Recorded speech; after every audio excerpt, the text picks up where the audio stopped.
ہم ترقی کرتے کرتے تنزلی کی طرف پہنچ گئے. آج دنیا ہمیں کہتی ہے یہ مسلمان ہیں، یہ ان کے کردار ہیں. میرے عزیزو یاد رکھو، ہم نے آج نبی کے طریقے کو چھوڑ کر اپنی زندگی کو گزارا ہے. اور ہمیں ترقی کیسے مل سکتی ہے؟ ہم نے نبی کی عادتوں کو چھوڑا ہے. ترقی ہمیں کیسے مل سکتی ہے؟ نبی کے اخلاق کو چھوڑا ہے. ہمیں ترقی کیسے مل سکتی ہے؟ اگر ترقی چاہیے تو نبی کے اسوے کو اپنی زندگی میں لے کر کے آئیے، نبی کی عادت لے کر کے آئیے، نبی کا طور و طریق لے کر کے آئیے.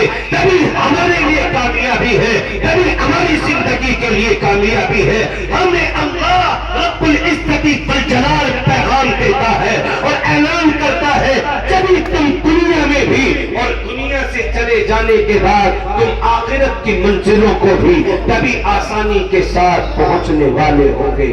اس لیے میں آپ کے لیے ایک پیغام اور دے کر اپنی بات کو ختم کرتا ہوں. میرے رفیق اور حضرت مفتی صاحب ابھی آپ کو حقوق والدین کا تذکرہ کر رہے تھے. میرے نبی نے بھی تذکرہ فرمایا اور ارشاد فرمایا کہ دنیا کے اندر رہ کر تمہیں ترقی کیسے مل سکتی ہے جب تم اپنے والدین کے ساتھ استہزاء کا معاملہ کرتے ہو، اپنے والدین کا مذاق بناتے ہو، اپنے والدین کے ساتھ بدسلوکی کا معاملہ کرتے ہو، اپنے والدین کے ساتھ کس طریقے کا برتاؤ کرتے ہو. ہر انسان دیکھ رہا ہے، آپ بھی دیکھیں کس طریقے کا برتاؤ آج معاشرے میں اپنے والدین کے لیے ہو رہا ہے. یہ میرے نبی کی سیرت ہے، یہ میرے نبی کا طریقہ ہے، یہ میرے نبی کی عادت ہے. آپ نے ارشاد فرمایا، حضرت ابو ہریرہ رضی اللہ عنہ اور دیگر صحابہ بیٹھے ہوئے ہیں مجمع کے اندر. آپ نے ارشاد فرمایا، ابو ہریرہ کبھی کبھی میرا دل یہ چاہتا ہے کاش میری والدہ زندہ ہوتی اور میں ادھر نماز کی حالت میں نماز کی نیت کے باندھ لیتا اور ادھر سے آواز آتی محمد، ادھر سے آواز آتی محمد. جیسی محمد آواز آتی میں اپنی نماز کی نیت توڑ دیتا اور اپنی ماں کی آواز پر لبیک کہتا اور اپنی ماں کے پاس میں پہنچ جاتا. میرے عزیزو یہ کس طریقے کی محبت ماں سے ہے؟ ذرا سوچو تو صحیح. یہ میرے آپ کے نبی سے ایک صحابی نے معلوم کیا، یا رسول اللہ آپ دنیا کے اندر کبھی پریشان بھی ہوئے ہیں، کبھی دکھ میں بھی ہوئے ہیں، کبھی مصیبت میں آئے ہیں. آپ نے ارشاد فرمایا، میرے پیارے صحابہ میں دنیا کے اندر تمام کے تمام انبیاء، تمام کے تمام رسولوں کو جتنا ستایا گیا ہے، جتنا تڑپایا گیا ہے اور جتنے دنیا کے اندر بے آرامی کی گئی ہے ان تمام کے عبادت اور تمام کے بقدر اتنا اکیلے محمد عربی صلی اللہ علیہ وسلم کو ستایا گیا ہے.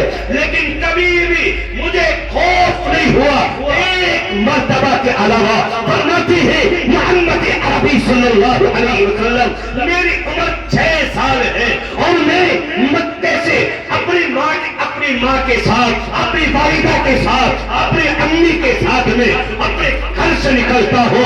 ہم اپنی نانی کے یہاں پر جا رہے ہیں، راستے کے اندر ملک الموت آ گئی، موت کا فرشتہ آ گیا. میری عمر 6 سال ہے اور ادھر روح پر بات ہو گئی، میری والدہ کی سانسیں آخری نکل گئی. اس وقت میں جس وقت میں میری ماں کو لوگ دفن کر رہے تھے میں ان لوگوں سے کہہ رہا تھا یہ میری ماں ہے، یہ میری ماں ہے، اس کو چھوڑو اور ہمیں جانے دو، ہمیں اپنی نانی کے یہاں جانا ہے. اس وقت میں میرا دل بہت رویا، اس وقت میں بڑا پریشان ہوا. اس طریقے سے مصیبتیں میرے سر پہ آ گئی ہے. محمد عربی ذکر کرتے ہیں میں 6 سال کا معصوم تھا اور میری ماں مجھ سے جدا ہو گئی تھی. میں بار بار قبر کی طرف لوٹتا، میں بار بار قبر کی طرف چلتا اور جا کر کے کہتا میری ماں کو چھوڑو، میری ماں کو چھوڑو، ہمیں جانے دو. اس وقت میں کہتا مجھے اور میری ماں کو جانے دو. میرے نوجوانوں ذرا غور کرو اپنے نبی کی زندگی پر، ذرا غور کرو اپنے نبی کے اسوے پر، ذرا غور کرو اپنے نبی کی سنت پر، ذرا غور کرو اپنے نبی کی سیرت پر، اپنے نبی کی عادت پر. کس طریقے سے میرے آپ کے نبی نے تعلیم دی. قرآن مقدس میں رب کریم بڑا اعلان کرتا ہے اگر تم میری اطاعت کر رہے ہو تو اپنے والدین کے ساتھ حسن سلوکی کرو. ایک واقعے کی طرف اشارہ کر کے اپنی بات کو ختم کروں گا. میں سمجھوں گا یہ ہمارا نوجوان اپنے والدین سے بڑی عقیدت رکھتا ہے, بڑی محبت کرتا ہے.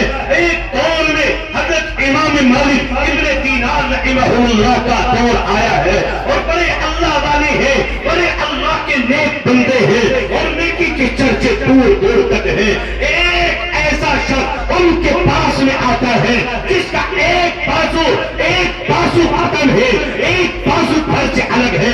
یہ حضرت امام مالک ابن دینار کے پاس میں آئے اور آ کر کے کہا حضرت ایک گناہ ہو گیا ہے, حضرت معلوم کرتے ہیں اب حج کا موسم چل رہا ہے, اللہ کے حضور چلے جاؤ, اللہ کے لیے طواف کر لو, اللہ رب العزت آپ کے گناہوں کو ختم کر دے گا.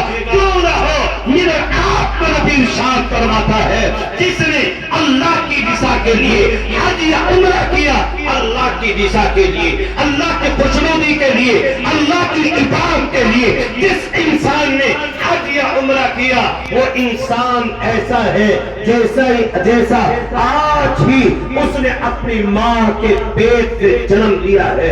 یعنی اس کے گناہ تمام کے تمام ختم, بشرطے کہ اللہ کے لیے ہو, اللہ کی رضا کے لیے ہو, دنیا کو دکھانا مقصد نہ ہو. تو بہرحال حضرت امام مالک ابن دینار نے فرمایا حج کا موسم چل رہا ہے, جاؤ تم اللہ کے گھر کا طواف کر لو, اللہ رب العزت تمہارے گناہ کو ختم کر دے گا. یہ نوجوان کہتا ہے حضرت میں نے ایسا گناہ کیا ہے 7 یا 8 سال ہو گئے, میں جب بھی بیت اللہ کا طواف کرتا ہوں, جب بھی میں اللہ کے گھر کا چکر لگاتا ہوں, تبھی ایک غیب سے آواز آتی ہے کتنے ہی چکر لگا لو, کتنے ہی حج کر لو, یہ کوئی قبول نہیں کیا جائے گا. حضرت امام مالک ابن دینار اس سے پوچھتے ہیں کیا وجہ ہے, کیا ماجرا ہے. یہ نوجوان کہتے ہیں ماجرا صرف یہ ہے میں اور میری والدہ میں کچھ کہا سنی ہو گئی اور اس کہانی سننے کے بعد میں نے اپنی والدہ کے رخسار پر زوردار تماچا رسید کر دیا, جس کی وجہ سے میری ماں کی ایک آنکھ باہر نکل کر کے آ گئی. اور جب میں نے یہ دیکھا کہ میری ماں کی یہ آنکھ باہر نکل کر کے آ گئی, میں اپنی ماں کو اسی حالت میں چھوڑ کر گھر سے باہر نکل گیا. اور میں گھر سے باہر نکلا, یہ حضرت امام مالک ابن دینار نے اتنا سننا تھا, فوراً اپنے 4 سالوں پر بیٹھے تھے, فوراً کھڑے ہو گئے اور کھڑے ہو کر میدان عرفات کی طرف بھاگ نکلے اور دور چلے. یہ شخص بھی پیچھے پیچھے دوڑ رہا ہے. حضرت سنو تو صحیح, حضرت سنو تو صحیح, لیکن مالک ابن دینار آگے آگے دوڑ رہے ہیں, یہ پیچھے پیچھے دوڑ رہا ہے. مالک ابن دینار ایک جگہ پر ٹھہرتے ہیں اور ٹھہرنے کے بعد اس سے یوں کہتے ہیں پیچھے ہٹ جا, اس لیے کہ دنیا کے اندر 2 انسانوں کے اوپر عذاب دینے میں اللہ رب العزت جلال جلدی کرتا ہے. ان میں ایک وہ نوجوان یا بزرگ یا ہمارے بڑے لوگ ہیں جو اپنے والدین کی نافرمانی کرنے والے ہیں. آج تو نے اپنے والدین کی نافرمانی کر کے آیا ہے, اس لیے ہو سکتا ہے تیرے اوپر عذاب آ جائے, تیرے اوپر عذاب کو مسلط کر دیا جائے. اس لیے میں اس عذاب میں گرفتار نہیں ہونا چاہتا.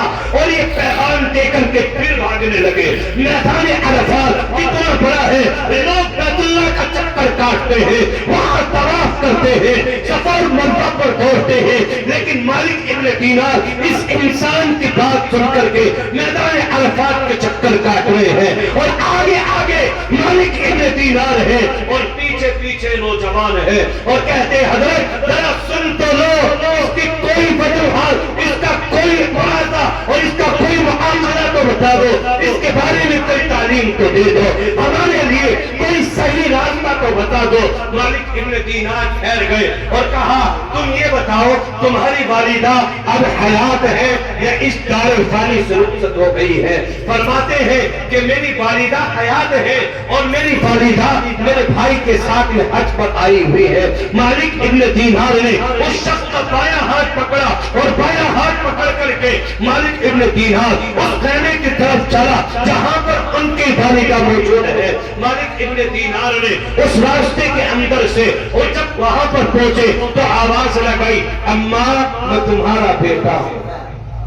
نوجوانوں ذرا سوچو وہ ماں جو 7 سال پہلے جس ماں کی آنکھ نکل کر کے بیٹی کی وجہ سے باہر آ چکی ہے اور ایک نقص پیدا ہو چکا ہے, یہ مالک ابن دینار کی آواز سنتی ہے اور فوراً دوڑتی ہوئی آتی ہے. ایک آنکھ سے ویسے نہیں دکھائی دیتا, ایک آنکھ سے بڑھاپے کی وجہ سے نہیں دکھائی دیتا, یہ اندھی پنی کے عالم میں یہ دوڑتی ہوئی آتی ہے اور آ کر کے کہتی ہے میرے بچے آ گیا, میرے بچے آ گیا. فوراً مالک ابن دینار کہتے ہیں کون بچہ, کس کا بچہ ہے؟ میرا نام مالک ابن دینار ہے. یہ بڑھیا اماں کہتی ہے مجھے آواز آئی, میں نے سوچا 7 سال پہلے میرا بیٹا مجھ سے روٹھ گیا تھا, میرا بیٹا مجھ سے جدا ہو چکا تھا, میرا بیٹا مجھ سے ٹوٹ کر کے چلا گیا تھا اور یہ بیٹا دیکھ رہے نا یہ میرے رخسار کے اوپر اسی نے تماچا مارا تھا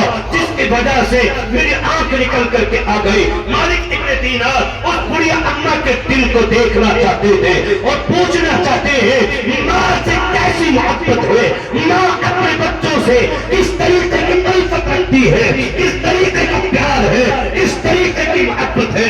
مالک ابن دینار کہتے ہیں ابھی چھوڑو ایسے بیٹے کو, لعنت بھیجو ایسے بیٹے کے اوپر جس نے آپ کے اچھے خاصے رخسار کے اوپر تماچا مار کر جس میں نقص پیدا کر دیا ہو.